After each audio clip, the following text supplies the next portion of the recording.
Hello, my name is Beck and today I'm going to be doing a book talk on The Painted Man by Peter V. Brett. But this book talk will have spoilers in it. I'm just going to give a quick summary of what this story is kind of about and then I'll be jumping into spoilers. So if you don't want to be spoiled, definitely pause this video and go to my description. Okay, so I was led to believe that The Painted Man was about this character named Arlen, who is a farm boy who's poor, and he kind of ditches the farm and becomes this orphan boy who grows into power and goes on the pursuit of knowledge against warding and demons, because this book is set in a fantasy world, but it is kind of in danger because mankind is dying out and demons are on the rise, and it's basically a demon apocalypse book set in a fantasy world. And this hook ticked all of my boxes and I was absolutely in, but the problem was that this book was really sexist and I just could not get on board with it. This book is multiple perspective and I only wanted to hear about Arlen's story, but we get a couple of different other perspectives at the same time, and these kind of diluted the story, so we miss out on snippets of Arlen's growth and these really interesting things that happened to him. And I found that really frustrating because I just wanted to follow Arlen, but we also, one of the key characters we follow is named Leisha, and this is where I got really angry. So Leisha is a character who is a young girl and she's also from a small town, and she's really excited to get married to this guy and settle down and have a bunch of kids. So the guy that Leisha is promised to marry actually sneaks into her room and is about to have sex with her when she says no. And thankfully, this is the part that I was like, oh, this is all right, because he stops and then he leaves. And I thought everything would be fine.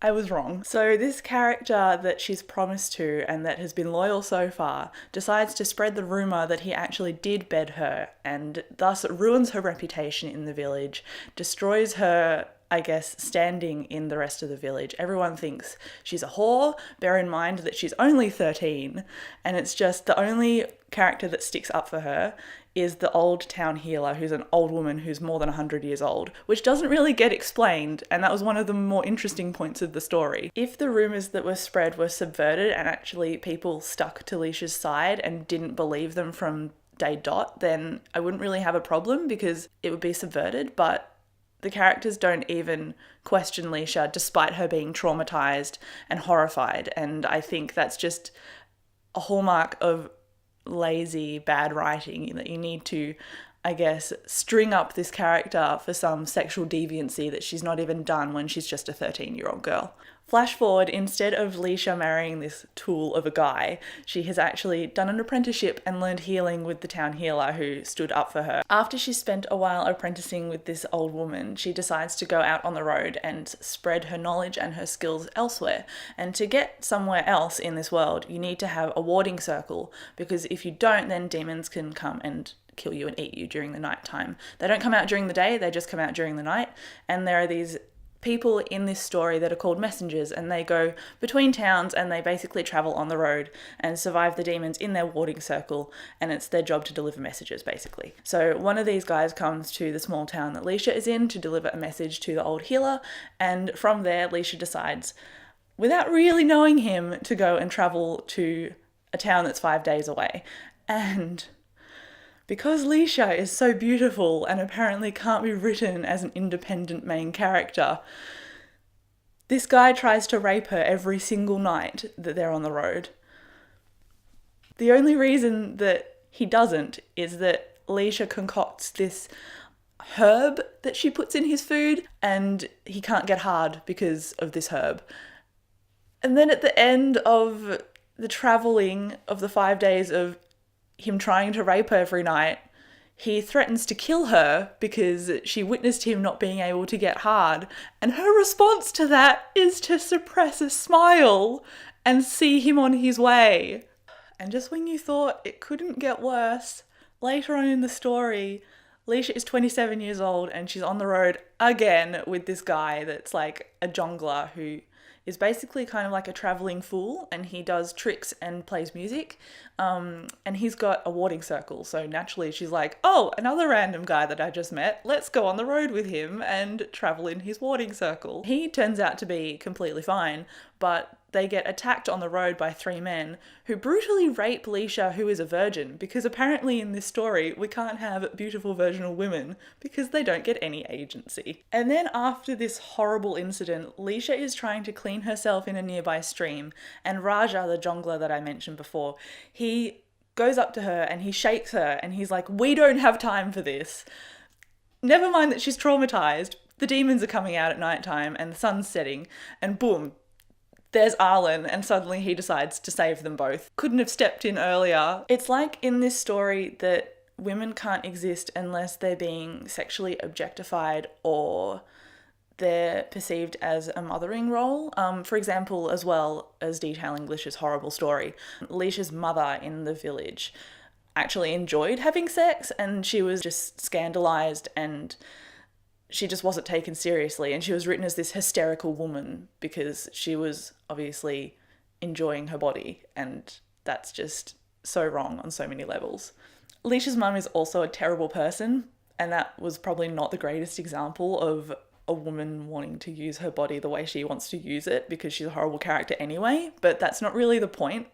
A character should be able to enjoy certain things without being, I guess, strung up for it, even if they're horrible.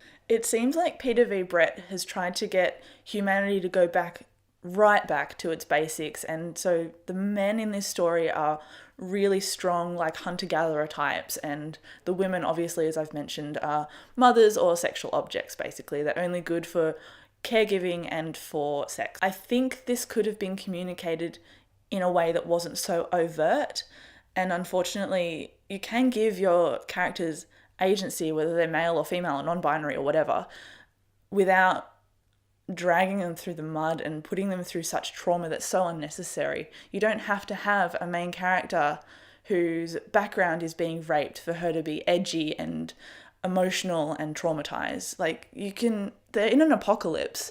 You can do that in a different way. Like, the demons are enough. These themes of, I guess, traumatic rape and stuff have been used before, but I can't even say they've been done well elsewhere because I can't give you any examples, and I don't want to equate that with something that's been done well. But Peter B. Brett just doesn't pull it off in this book. Okay, so just going back to Leisha because I can't leave well enough alone. She's refused to marry at age 13. She's made the independent decision to study herbs, which is awesome, and I thought her character was going down a really independent, I'll fight you kind of way, but she doesn't. She always claims that she's a quick study, and yet she consistently lets the male characters in the story save her. There's one scene where she's in a house and this demon has broken in and there's a spear a couple of steps away, and instead of lunging for it, she relies on Raja, the travelling jongler, to save her. And it's just, Raja saved her then, Arlen saved her in the forest. She just doesn't have the independence that I really wanted her to. And for Arlen to have such a leading role, and for Leisha to be the older female in the book that's also got a character perspective, I expected just a lot more from her. And she can be so intelligent and gritty when she needs to be, but then in situations of action, she just basically lies flat and doesn't really do much for me at all. So despite Leisha being what she says is a quick study, she makes the most illogical decisions. One of them is when she's in the forest just after she's met Arlen. So she's known this dude for a couple of days and they're on the road and she's just been brutally raped by these men, and she's not really gone through trauma. She's just like bounced right back. And then she's in the forest and she decides that she's attracted to Arlen, and because a bush is the perfect place to have intercourse, she just decides that she wants to have him then. Like, there's not really much reason behind it. It's just this weird kind of, oh, these are two main characters in my book, I'm gonna throw them together even though they've known each other for a couple of days. And granted, I know that situations like being stuck in an apocalypse and having to rely on characters so much would make a bond strengthen, but there's really not been that kind of flavour to the writing between these characters. It hasn't really cropped up that way.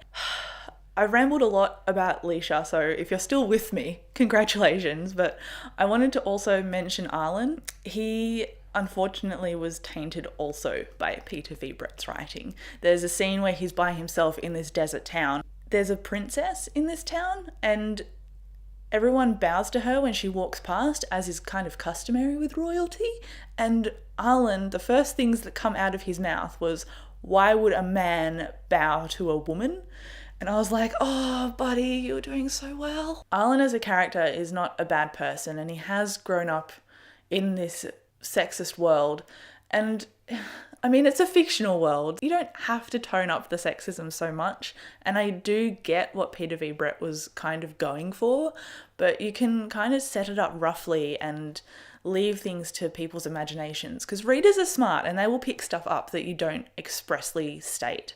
And I think this book was very much in your face about the different roles of male and females. There's no room for gay characters, there's no room for non-binary characters. I would not recommend this book. I was really let down by it. With the premise of the demon apocalypse in a fantasy world, it sounded amazing, but I just couldn't get past the women characters defined by sex or lack thereof. I did really enjoy Peter V. Brett's writing though, even though the themes were pretty horrible. He does do some amazing descriptions, and all of the demon fighting scenes with Arlen were absolutely amazing. So if this just was a story based on Arlen's, I guess it sounds cliche, but if it was just based on Arlen's journey, I would have been really interested. If this was like a duology or something just about Arlen, I would have been straight in. This just didn't really hit the right places for me, even though I understood what Peter V. Brett was going for in his writing. And apparently later on, even though I thought this was a story that had no spaces for gay characters or